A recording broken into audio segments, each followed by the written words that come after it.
To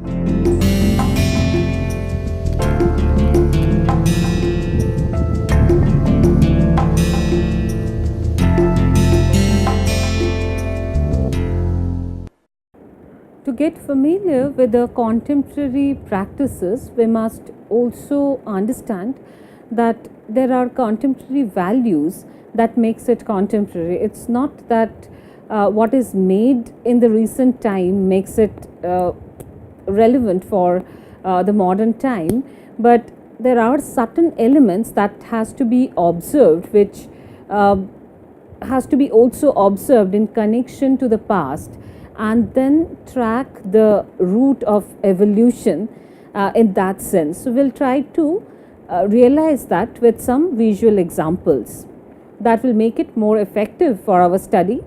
So let's go back to some of the past images and slowly get into the most contemporary artworks to understand the flow. The examples of the religious illustration of epics, that is, illustrating the local gods, were very common in the tradition. What we see in the pictures is the goddess Durga accompanied by the lion, and seen in the picture are the characters from Ramayana, Ram, Lakshmana, Hanuman, and that gives us an impression that this is not just the image of Durga, but this is a frame from the age old epic, which is Ramayana.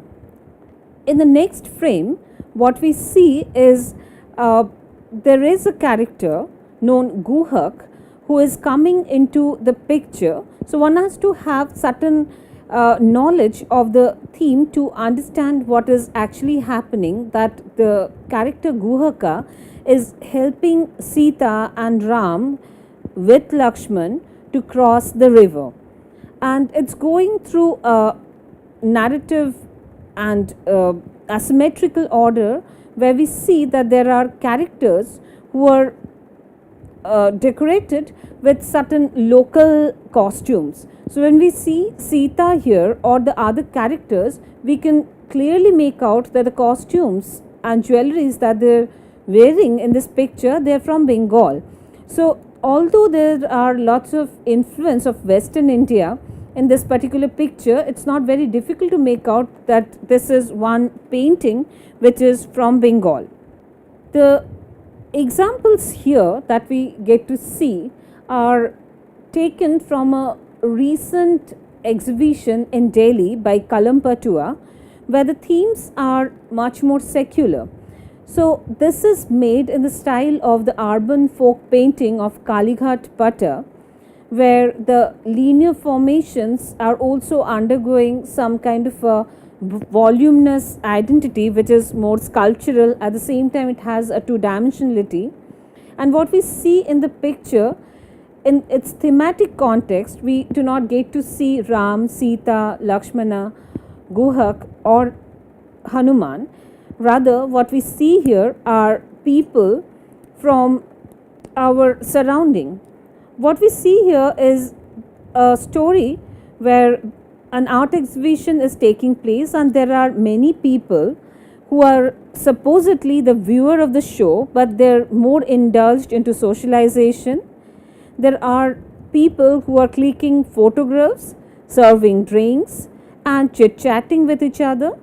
In the next frame, there is a photographer clicking photograph of two beautiful ladies with a connection of the past Kalighat Sundaris or the beauties of Kalighat Pata of 19th century, a dog standing there in the backdrop of the temple, the Baha'i temple or the Lotus temple of Delhi.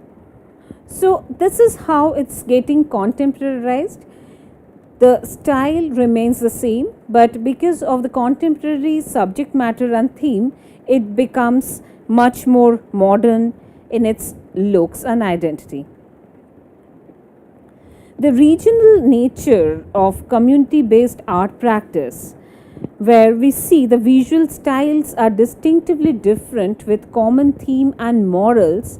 The stylistic differences are state wise, region wise, and even caste wise. The Bharni and the Kachni.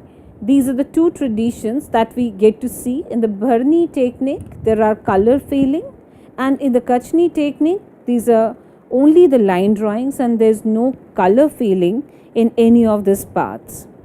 This is one artwork that is made by Channo Devi, who is the wife of Lodi Paswan, through whom the study, when I was conducting the research, I got to know that the theme was based on a local story from the border of Nepal.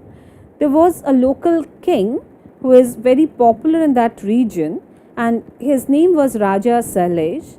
He had his brother called Motiram. They also had parrots known as Hira Sugavan, who all were part of the story. This is known as the Godna painting of Jitwarpur Madhubani, and this is the style that derived from the tattoo practices, where the tattoos were made on human body, and here they are using the same motifs to make human figures who are the Malins or the gardeners, and they're in a row. The amazing quality of repetition that is seen in the picture is breathtaking, and the design quality is of a very high quality here. So this is from Madhubani, and it's not the theme which is very contemporarized theme, but the execution on paper is a very recent thing. It's not very old in its culture or its practice. We get to see two more artworks, one by Ram Bharoz Jha and other one by Amrita Jha. They are more informed and modern painters. They are quite well known in today's scenario, and we get to see their art exhibitions happening every now and then in big cities.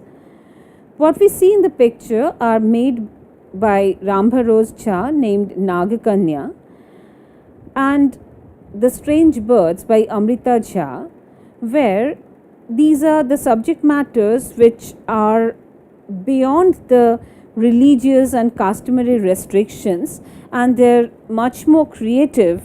At the same time, the rendition of the traditional idiom of Madhubani painting is getting more meaning because of the execution of these artworks, and moreover the initiative of picking up the elements of from tradition and contemporarizing them in with the new sensibility is very commanding.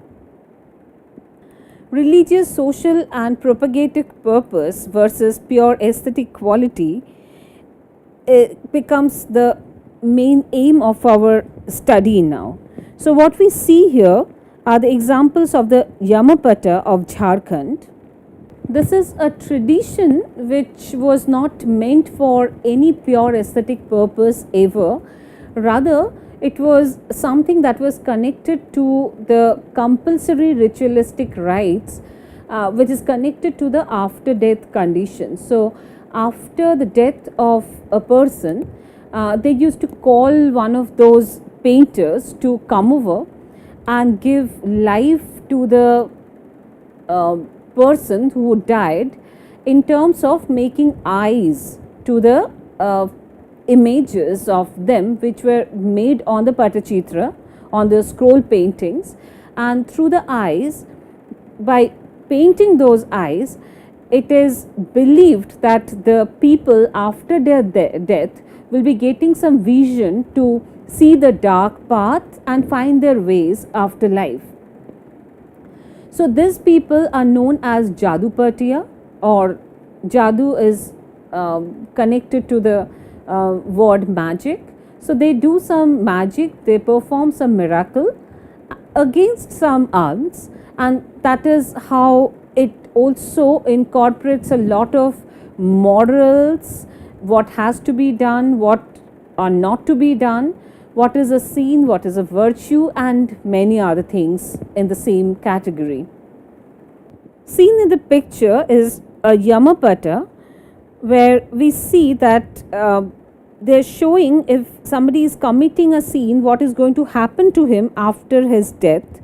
As you can see, that some of the ghosts are taking out the tongue with some forceps, and also there are images of two characters, Shiva Parvati. They also have images of Pichilaburi and Pichil Harem.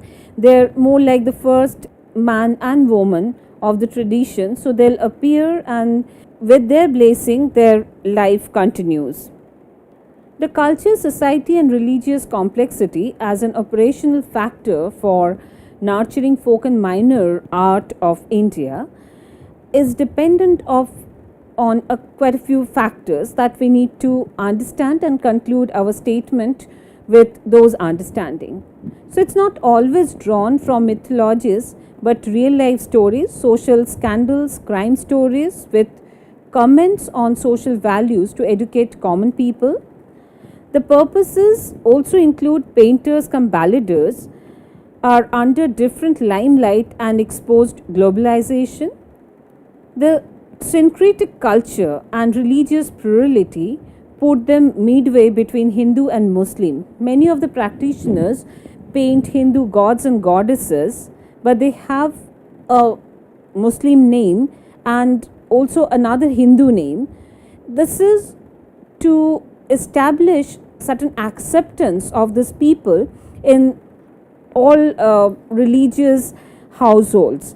So, regardless of their religion, they're most welcomed in most of the households, and the artists also believes that artists are beyond religion, and they have one religion that is operated by the gods of creativity, and it also shows a religious plurality where they do not hesitate to paint pictures of deities from a different religion and culture for their creative aspirations.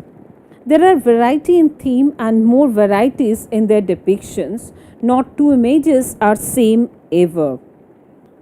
What we see in the picture is the painting by Rani Jha, executed in 2004, which is quite a recent artwork, and the subject matter of the artwork in a way is much more radical.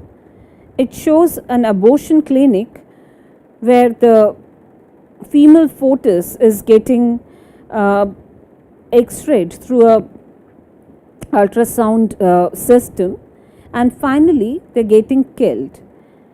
In the other side of the picture, what we get to see are the two school going girls, and they show some new perspective.